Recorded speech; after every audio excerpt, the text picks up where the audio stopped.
We will ensure that every child, regardless of background or birthright, has access to a quality education. We will continue to empower families to make the choice that is right for their sons and daughters. Tonight, I call on members of the state legislature to pass legislation ensuring objective information is available for each school receiving public funds in the state. Provide the information and allow parents to make the choice.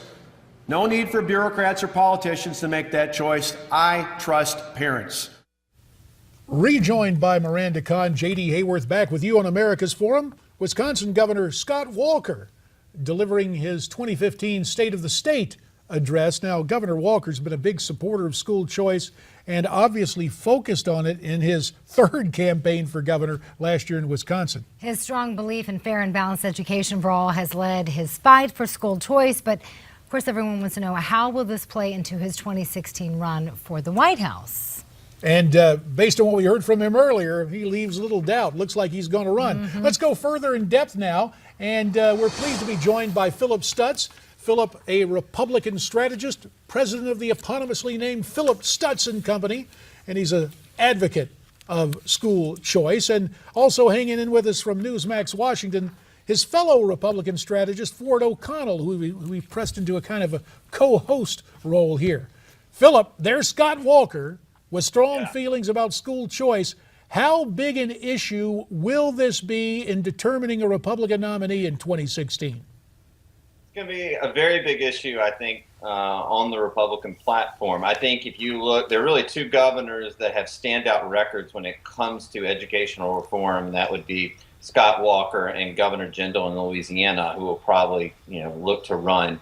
And so if the Republicans need to grow their base among Hispanics, among African Americans, they are leading way out ahead of Democrats, union leaders, and some of the Black Caucus members around the country on this issue. And I think it's going to play very heavily in the primary and in the general election.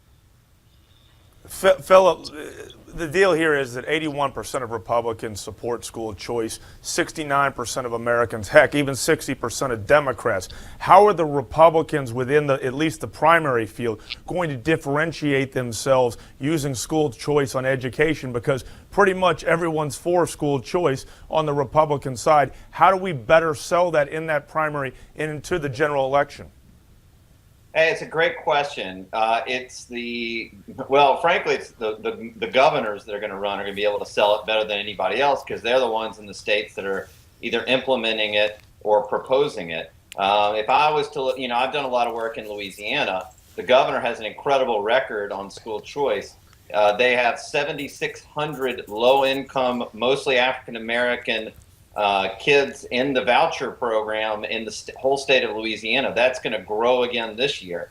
There is an incredible willingness among families, especially low-income African-American families, that want this, that are begging for this. Right now, in the state of Alabama, 5,000 people are marching on the state capitol. The largest teachers union in the country is in Alabama. They spend $10 million in election cycle trying to beat back these kind of efforts. There is real momentum here, and these governors, especially Walker and Jindal, will have records to tell how they've improved lives, how they've changed lives. And one more thing, sorry to go on, but third-party validation is incredibly important, especially in a general election. And when you have parents, African-American parents, talking about how these governors had stood up for their families and given them real hope and opportunity, that is a powerful message. And I think they will use it. Phillip, what is sure to be a hot-button issue is immigration. Let's go back to Walker. Walker is said to be a supporter of immigration amnesty and reform. Where does this come into play with school choice? Well, that's a great point. We are seeing more and more Hispanic families coming in to voucher programs and educational reform opportunities around the country. I think it is a way for Republicans to bridge the gap. If they have a hardline stance, especially when it comes to border and border issues. And so that is a nuanced message that they're going to have to work on. But the school choice message resonates. and it is played very powerfully from the efforts we've worked on all over the country over the last 10 years. Phillip, you cite a lot of red state successes with respect to school choice. How do the Republicans counter the union argument that basically you're robbing from Peter to pay Paul, which further destabilizes an already beleaguered public school system? This is something the Democrats are going to hit us on, and I want to know that we can get out there and fight them on this very issue, particularly in battleground states like Ohio and like Wisconsin. Can we pull this when the electorate is at a presidential size, and can we make this point and beat them in the messaging game?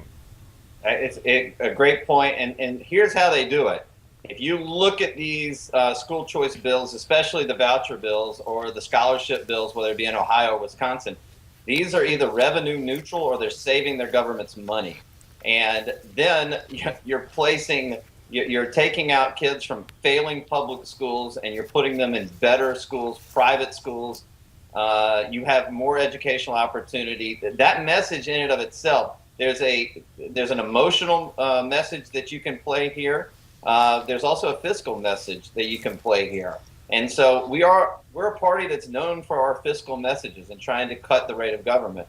But in a lot of ways, we can play that in some of these blue states with an emotional side as well.